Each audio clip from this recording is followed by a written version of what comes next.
I thought money bought loyalty. I was wrong. She had everything most people will never touch. Private flights, mansions, a name that opened doors without asking. And still, she chose to destroy it all in silence. What hurt wasn't the betrayal itself. It was realizing she planned it while smiling at my table. This isn't a love story. It's a scandal built behind closed doors. Subscribe now. You'll want to see how this ends. I signed a contract worth more than most people earn in a lifetime. My phone kept vibrating with congratulations. She didn't look proud. She looked relieved. That night, she raised her glass like we had won together. But her eyes were somewhere else. Not on me. Not on what I had built. I told myself she was just tired of the pressure. That success can feel heavy for people who didn't earn it. I ignored the pause before she said, "I'm happy for you." 2 days later, she asked for a bigger allowance. Not for us. For her image. Her words, not mine. I agreed without thinking. Money was never the problem. Trust was supposed to be automatic. That was my first mistake. What I didn't know was that this decision unlocked something dangerous. Not ambition. Permission. And once permission is given, some people stop pretending. She changed her wardrobe overnight. Not elegant. Provocative. Luxury brands didn't surprise me. The intention did. She stopped asking what time I'd be home. Stopped pretending to care about my meetings. But never forgot to ask for more money. Every outfit looked like a message. Just not one addressed to me. I felt it. That quiet disrespect you can't prove, only feel. She started posting more. Smiling wider. Looking younger online than she ever did at home. When I asked who she was trying to impress, she laughed. Said I was paranoid. Said success had made me insecure. That word stuck. Insecure. Because men like me don't get insecure. We get alert. And something told me she wasn't preparing to leave. She was preparing to be chosen. The problem is, I still didn't know by who. She started coming home late. Always with an excuse. Always with confidence. No guilt. No fear. That was the part that bothered me most. Her phone never left her hand. Screen down. Notifications silenced. When I touched it, she reacted fast. Too fast. Like someone protecting evidence. She said I was controlling. Said powerful men always end up lonely. Said I should be grateful she was still there. Still there. Like she was doing me a favor. One night, I woke up and she wasn't in bed. I found her on the balcony, whispering. Smiling in the dark. She didn't notice me watching. Didn't notice my silence. And in that moment, I understood something painful. She wasn't cheating out of impulse. She was already living a second life. I didn't go looking for answers. Answers came looking for me. A message appeared on my tablet. Sync devices. Her mistake, not mine. It wasn't romantic. It was transactional. Times. Locations. Instructions. No hearts. No love. Just logistics. She wasn't sneaking around. She was scheduling. One line burned into my mind. Don't worry. He pays for everything. That sentence changed how I saw her. Not as unfaithful. As calculated. I locked the screen and stayed quiet. Silence was no longer ignorance. It was strategy. Because once you see the truth, you don't confront. You observe. And I wanted to know how far she planned to go. I didn't need to dig deep. The name was familiar. He moved in my circles. Same events. Same rooftops. Same private rooms. An elite personal trainer. The kind that sells discipline, desire, and proximity. Always surrounded by women who wanted more than fitness. I had seen him shake my hand. Smile at my wife. Look at her like she was already his. Now it made sense. He didn't want her love. He wanted access. Visibility. Status by association.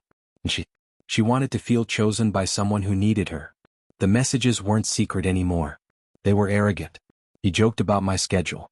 My flights. My absences. As if my success created the space for him to enter. That's when I understood the real insult. They weren't hiding from me. They were counting on my silence. She stopped hiding. She started provoking. Late nights turned into overnight absences. No apologies. Just excuses delivered with confidence. She wanted a reaction. A scene. Proof that I was losing control. I gave her nothing. The calmer I stayed, the bolder she became. New rules. New demands. New disrespect. She questioned my authority in public. Corrected me in front of people who feared me. Smiled while doing it. At home she acted untouchable. Like someone already backed by another man. Like consequences no longer applied. And that's when I realized something dangerous. She believed she had already won. She thought I was too busy. Too proud. Too blind.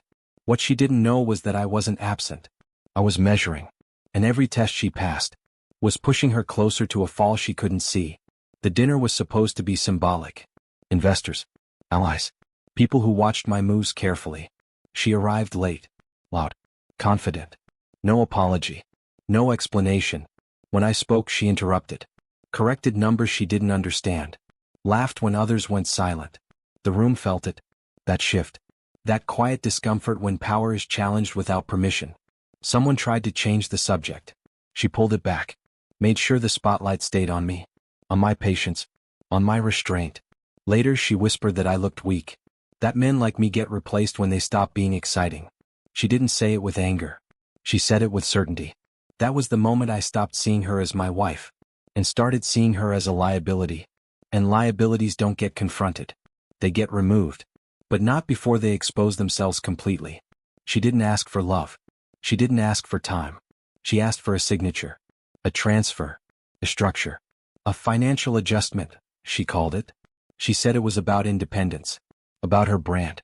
About security. But she couldn't explain why it needed to be urgent. Or why his name appeared between the lines. That's when the relief on her face said everything. She thought she had outplayed me. What she didn't realize was this. That request didn't secure her future. It exposed her strategy. And once strategy is visible, the counterattack becomes inevitable. I didn't cancel the transfer. I redirected it. Different accounts. Different structures. Legal. Invisible. I separated emotion from execution. That's what power teaches you early. At the same time, I started protecting what mattered. Assets. Reputation. I didn't confront her lover. Men like that collapse on their own when money disappears. I just needed patience. She kept acting confident. Posting. Smiling. Bending. She had no idea the ground under her feet was already shifting. No idea the safety she felt was temporary. Every signature she thought protected her. Protected me. And every move she made forward pulled the door further behind her. The best part about silence is this. When the fall comes, it feels sudden to everyone else. And hers was already scheduled. She started asking questions. Small ones at first. Careful ones. Why a payment was late. Why a card didn't work. Why her calls weren't returned as fast. I told her it was timing. Markets. Restructuring. Words she never questioned before. Words she suddenly feared. Her confidence changed tone. Less laughter. More checking. She started watching me. Studying my silence. Trying to read my face. One night she asked if everything was okay. Not with us. With money. That's when I knew. She didn't miss me. She missed control. She was sensing loss without understanding the source. Like standing in a dark room while the walls move closer. And when people realize they're losing power, they don't confess. They panic. His messages slowed. Then stopped. No replies. No calls. No reassurance. She refreshed her phone like it owed her answers. Checked stories. Checked locations. Nothing. She tried to hide it. But desperation leaks. Her mood shifted daily. Confidence in the morning. Anxiety by night. She asked casually if I had seen him lately. If I knew why his gym had closed for renovations. If I thought something was wrong. I said nothing. Because I knew exactly what was wrong. Access had been cut. Credit denied. Invitations revoked. Men like him survive on proximity to power. Remove that, and they disappear. She realized she wasn't being replaced. She was being abandoned. And the silence she once enjoyed was now screaming back at her. She became gentle overnight. Soft voice. Careful words. She started using we again. Talking about memories. Trips. Promises. She cooked. Touched my arm. Laughed at things that were never funny before. Not affection. Strategy. She said she felt distant lately. That success had changed me. That she missed us. I listened without reacting. That scared her more than anger ever could. She never mentioned him. Never apologized. Never confessed. Because confession only happens when people still have leverage. She had none. She was trying to reset the game. Pretend the damage was emotional. Not intentional. But you can't negotiate loyalty after betrayal. You can only observe regret. And hers wasn't about losing me. It was about losing protection. I didn't expose her. I didn't need to. The truth has a way of surfacing when protection disappears. A mutual contact called me late. Not to warn. To confirm. Screenshots were circulating. Messages, dates, conversations she thought were buried. Her name started being whispered. Not with admiration. With curiosity. That's how reputations die in elite circles. Not with noise. With distance. Invitations stopped coming. Doors closed politely. Smiles turned cold. She noticed before I said anything. The silence around her grew heavier each day. One night she asked if people were talking. I looked at her and stayed quiet. Because when the truth escapes your control, all you can do is watch it choose sides. And it wasn't choosing hers. She cried without drama. No shouting. No accusations. Just collapse. She asked where it all went wrong. As if it was a mystery. As if decisions didn't leave fingerprints. She said she felt alone. Unprotected. Exposed. That word mattered to her. Exposed. Not ashamed. Not sorry. Just uncovered. She asked if I still cared. If there was anything left to save. If we could fix this. I didn't answer right away. I let the silence do what it does best. Because in that moment she understood something irreversible. I wasn't angry. I wasn't hurt. I was already gone. And when someone like me leaves emotionally, the rest is just paperwork. I didn't raise my voice. Didn't threaten. Didn't explain. I left with what mattered. My name. My future. My leverage. She stayed behind with the lifestyle she couldn't sustain. The image without the engine. The access without the door. I didn't punish her. I outgrew her. While she tried to survive the consequences, I expanded. New markets. New partners. New standards. The man she chose vanished. The world she wanted rejected her. And the silence she once mocked became her permanent company. Some losses don't scream. They settle. And by the time she understood that loyalty can't be bought, I was already living a life she could never enter again. Power doesn't argue. It moves. Regret doesn't need witnesses. It lives quietly. And sometimes the greatest response to betrayal is becoming untouchable. Because the question isn't what she lost. It's what you protect. Who were you?